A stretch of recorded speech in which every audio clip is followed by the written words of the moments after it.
High court का decision आ गया स्पष्ट कि जो परीक्षा नहीं देंगे अथवा जो फेल करेंगे वो अपने नियोजन इकाई में बने रहेंगे, अपने पद पर बने रहेंगे, उनको कोई कुछ नहीं बिगाड़ सकता है, उनको कोई हटा नहीं सकता। नए सिरे से हमारी नौकरी होगी। अगर हम पुराने पद पर आते हैं, हम अपना प्रमोशन ले लेते हैं, तब फिर हम विशिष्ट शिक्षक बनते हैं, तब हम फिर राज्यकर्मी बनते हैं, तो अपने सेम ग्रेड में जाएंगे। जोर लगाना भी चाहिए। हर कोई चाहता है कि समान गुण वाले लोग एक साथ रहे ताकि हम जोरदार आंदोलन करें, जोरदार सरकार को मनाएं। विद्वान अधिवक्ता से हम सलाह लेकर के, सरकार के भी जो हमारे हितैषी बड़े अधिकारी हैं उनसे सलाह लेकर के, और तब हम वह घोषणा करेंगे। नमस्कार, मैं हूं अनुकुल तिवारी और आप वॉइस आप देख रहे थे कि सक्षमता परीक्षा फिर से होने जा रहा है और ऐसे में शिक्षक नेता जो है वो कुछ सपोर्ट कर रहे हैं तो कुछ विरोध कर रहे हैं। शिक्षक नेता केशव जो है वो वीडियो के माध्यम से लोगों को मैसेज पहुंचा रहे हैं, विरोध कर रहे हैं, गुस्से में है, सरकार से बहुत गुस्से में, कह रहे हैं कि शिक्षकों को प्रताड़ित किया जाता है, सरकार इस्तेमाल करती है और कब तक परीक्षा दे शिक्षक, बार बार परीक्षा, बार बार परीक्षा, बार बार परीक्षा। क्या कुछ कहना है शिक्षक नेता केशव का, आप सीधे सुन लीजिए कि किस तरह से वो विरोध करे और नहीं देने की बात हो रही है कि सक्षमता परीक्षा हम नहीं देंगे। देख लीजिए वीडियो में किस तरह से शिक्षक नेता जो केशव है वो क्या कह रहे हैं। बिहार के शिक्षकों पर सरकार द्वारा लगातार जो दमनकारी नीति अपनाई जा रही है, उसके तहत एक और दमनकारी नीति का प्रयोग करते हुए सक्षमता 2 का डेट घोषित कर दिया गया है। आनंद फानन में 26 अप्रैल से 4 मई तक का डेट दिया गया है, जिसमें सक्षमता 2 में परीक्षा का फॉर्म भरना है। परीक्षा की तिथि की अभी घोषणा नहीं की गई है, उसकी भी अविलंब घोषणा कर दी जाएगी, ऐसा सरकार के पदाधिकारियों द्वारा कहा जा रहा है। साथियों, जो लगातार सरकार की जो सक्षमता 1 हुआ उसका रिजल्ट निकल गया, जो साथी किसी कारण से परीक्षा दिए वो इंतजार में है कि पोस्टिंग होगी, वो नए राज्यकर्मी के तहत जाएंगे, क्योंकि जिस दिन वो ज्वाइन करेंगे उस दिन से राज्यकर्मी बनेंगे और वह उनकी पहली ज्वाइनिंग तिथि मानी जाएगी। इसलिए वो लोग चाह रहे हैं कि जितना जल्दी हो सके ज्वाइन कर ले। लेकिन सरकार देख रही है कि जैसे ही रेंडमाइजेशन सिस्टम से उनको जिले भर में दौड़ा दौड़ा के इधर उधर पोस्टिंग करती, तो अन्य जो शिक्षक नहीं दिए हैं, क्योंकि सरकार द्वारा हलफनामा भी हाईकोर्ट में दिया गया और हाईकोर्ट का डिसीजन आ गया स्पष्ट कि जो परीक्षा नहीं देंगे अथवा जो फेल करेंगे वो अपने नियोजन इकाई में बने रहेंगे, अपने पद पर बने रहेंगे, उनको कोई कुछ नहीं बिगाड़ सकता है, उनको कोई हटा नहीं सकता। तो सरकार को यह डर समा गई कि जब शिक्षक तबाह होंगे तो जो नहीं दिए हैं परीक्षा वो फॉर्म नहीं भरेंगे और इस तरह से विशेष शिक्षक नियोजित रह जाएंगे। और नियोजित रहने की स्थिति में सरकार बुरी तरह फंस रही है, क्योंकि इस हाई कोर्ट का स्पष्ट डिसीजन है कि जो राइट टू एजुकेशन के एक्ट 23 कहता है, जो हम लोग का शिक्षक नियुक्ति नियमावली 2020 कहता है, उसके तहत इनको जो प्रमोशन दे है, जो सुविधा दे है, वो देना होगा, वो दीजिए।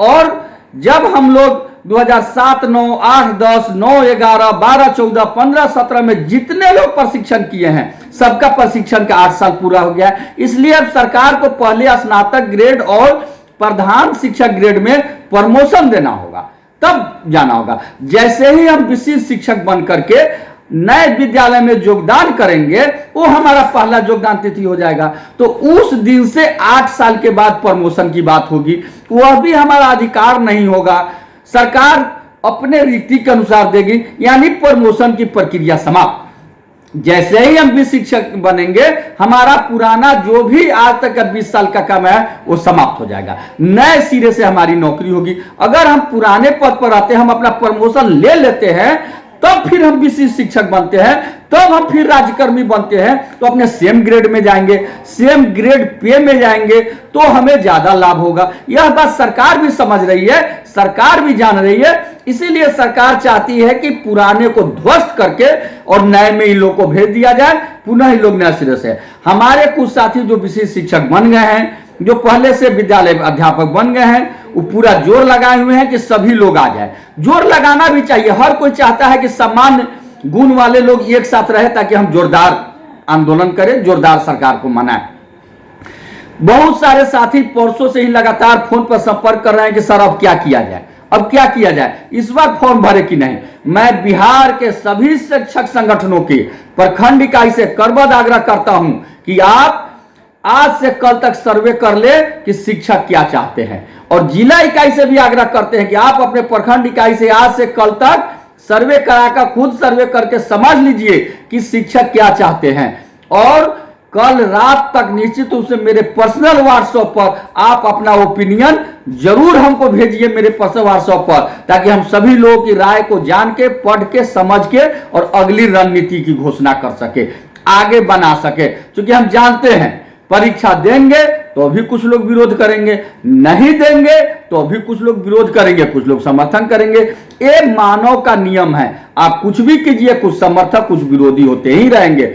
अब हाई कोर्ट का डिसीजन आ चुका है, न अब हमको कुछ कहना है, न किसी संगठन को कहना है, न सरकार को कहना है। हाई कोर्ट के डिसीजन को आप अध्ययन कीजिए, अपने से सक्षम नहीं है तो किसी वकील से अध्ययन कराइए, पुराने शिक्षाविद से अध्ययन कराइए, और उस डिसीजन को देख करके आप अपना ओपिनियन हमको दीजिए कि हमें फॉर्म भरना उचित होगा या नहीं भरना उचित होगा, हमें उसमें जाना उचित होगा या नहीं जाना होगा। और आपका जो विचार होगा उसी विचार पर हम अगली अपनी रणनीति की घोषणा करेंगे और हम सब साथी डटे रहेंगे। एक बात जरूर कहेंगे, अगर परीक्षा देना है तो सभी साथी देंगे, नहीं देना है तो जो साथी नहीं दिए हैं कोई नहीं देंगे।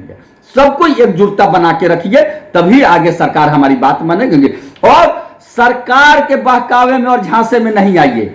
सरकार जानबूझ के ऐसी दोगली नीति की घोषणा कर रही है, दो रंगी नीति की घोषणा कर रही है, जिससे शिक्षक बर्बाद हो जाए, शिक्षा बर्बाद हो जाए, छात्रों का पठन पाठन चौपट हो जाए। क्योंकि सरकार नहीं चाहती है कि विद्यालय सही ढंग से चले, बच्चे पढ़े। इसलिए आप लोग सरकार के बहकावे में नहीं आए, उसके बिछाए हुए जाल में नहीं फंसे। आप हाई कोर्ट के जो डिसीजन है उसका अध्ययन कीजिए, जो राइट टू एजुकेशन एक्ट है उसका अध्ययन कीजिए, वकील से राय लीजिए और आप अपनी राय हमको दीजिए।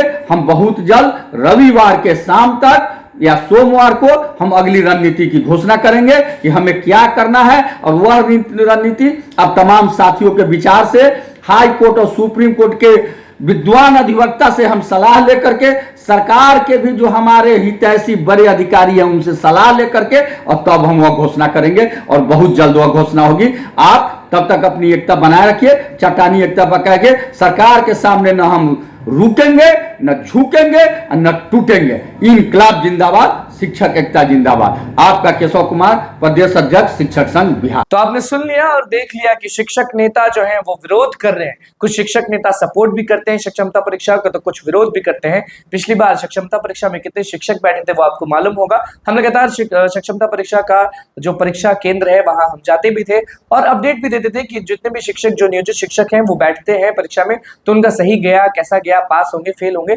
हम अपने चैनल पे हर चीज दिखाए थे, इस बार भी दिखाएंगे क्योंकि दिखाना हमारा फर्ज है। लेकिन विरोध कर रहे हैं शिक्षक नेता कि सक्षमता परीक्षा फिर से हो रही है तो नहीं देंगे, और सरकार को किस तरह से सुना रहे हैं वो भी आपने सुन लिया। अब देखने वाली बात होगी कि सक्षमता परीक्षा दोबारा हो रही है तो कितने नियोजित शिक्षक जो है, कितने शिक्षक जो है वो इस परीक्षा में भाग लेते हैं। क्योंकि बहुत लोग जो है वो छूट गए थे, किसी कारण से छूट गए थे, क्योंकि ऑनलाइन हुआ था पिछली बार, तो लोगों को एक डर था कि ऑनलाइन नहीं समझ में आता है तो कैसे देंगे, और कुछ जिद पर थे कि सक्षमता परीक्षा आखिर क्यों। तो शिक्षक नेता केशव का क्या कुछ कहना था वो आपने सुन लिया। अब देखना होगा कि आगे नियोजित शिक्षक हो गए वो सक्षमता परीक्षा को किस तरह से देखते हैं और देते हैं या नहीं देते। तो बस हमारे चैनल को सब्सक्राइब करें, इस पेज को लाइक कर दें।